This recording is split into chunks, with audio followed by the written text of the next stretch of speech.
असं नाही की म्हणजे काँग्रेस आता जवळपास 10-1 वर्ष सत्तेत नाही आणि त्यामुळे असं वाटतं की म्हणजे एवढी वर्ष सत्तेत असलेली काँग्रेस गेल्या 10 वर्षांपासून सत्तेत नाही, त्यामुळे ती अस्वस्थता वाढत चालली आहे नाही काँग्रेसमध्ये. सत्तेत मी काँग्रेस सत्तेत असताना सुद्धा मी 10-9 वर्ष सत्तेत नसतो, मी सुद्धा नव्हतो.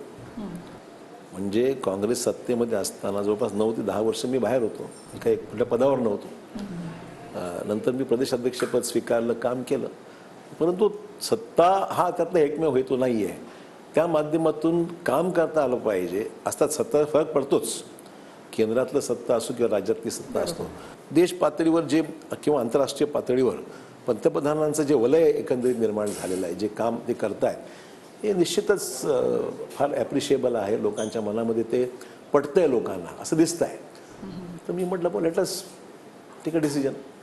मोदींचं कौतुक केलं होतं तुम्ही, त्यांची स्तुती केली. म्हणजे मोदींचं मोठेपण किंवा एक विकास पुरुष म्हणून जेव्हा तुम्ही त्यांना म्हणता त्यावेळेला हे आत्ताच वाटतं की म्हणजे आत्ता भाजपत प्रवेश केला म्हणून वाटतं की आधीपासून वाटतं? मी काँग्रेसमध्ये असताना सुद्धा मी कधी जे चांगलं आहे त्याला चांगलंच म्हटलेलं आहे.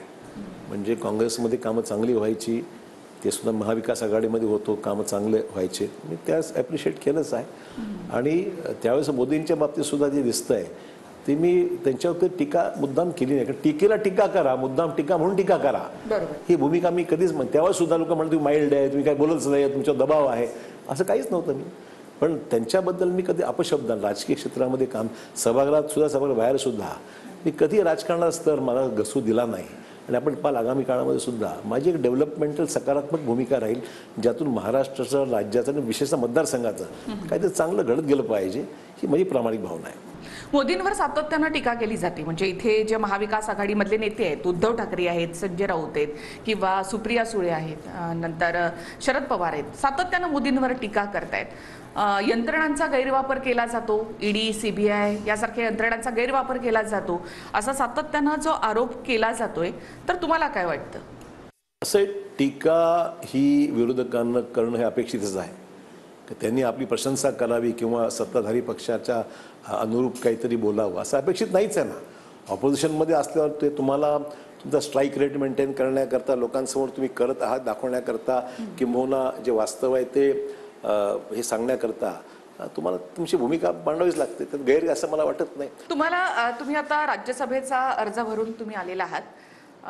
राज्यसभाच अपेक्षित होती किंवा असं हे जे काही टायमिंग आहे, म्हणजे काल तुम्ही भाजपत आलात, आज तुम्ही राज्यसभेचा उमेदवारी अर्ज भरताय, असं ठरलं होतं? ठरलं होतं असं मी म्हणणार नाही, पण त्यांना जरूर वाटलं की माझ्यासारखा एक अनुभवी नेता, ज्यांनी प्रशासनामध्ये काम केलेलं आहे, राजकीय क्षेत्रात काम केलेलं आहे, याचा उपयोग दिल्लीमध्ये अधिक होऊ शकतो असं त्यांना वाटलं असेल कदाचित. म्हणून तातडीने त्यांनी निर्णय घेऊन मला संधी दिली. हा त्यांचा मोठेपणा आहे. पण उपमुख्यमंत्रीपद जर मिळालं असतं तर काय म्हणताय? उपमुख्यमंत्रीपद जर तर काय बोलायचं, आता विषय संपलेला आहे तो. आता I am house of elders ज्याला म्हणू आपण, त्याच्यामध्ये आय एम ऑलरेडी 65 नाव, त्यामुळे आय कांट गो बॅक, पुढे जावं लागेल. पण जाण्याचा निर्णय 2 वर्ष आधीच झाला होता जेव्हा शिंदे. तसं काय नाही, त्याचं काय रेलेव्हन्स नाही. हे मी बातम्या वाचल्या, पण त्याचं काय रेलेव्हन्स आहे मी जे सांगतो होता, मी शेवटच्या क्षणापर्यंत पक्षाचं काम करत राहिलो.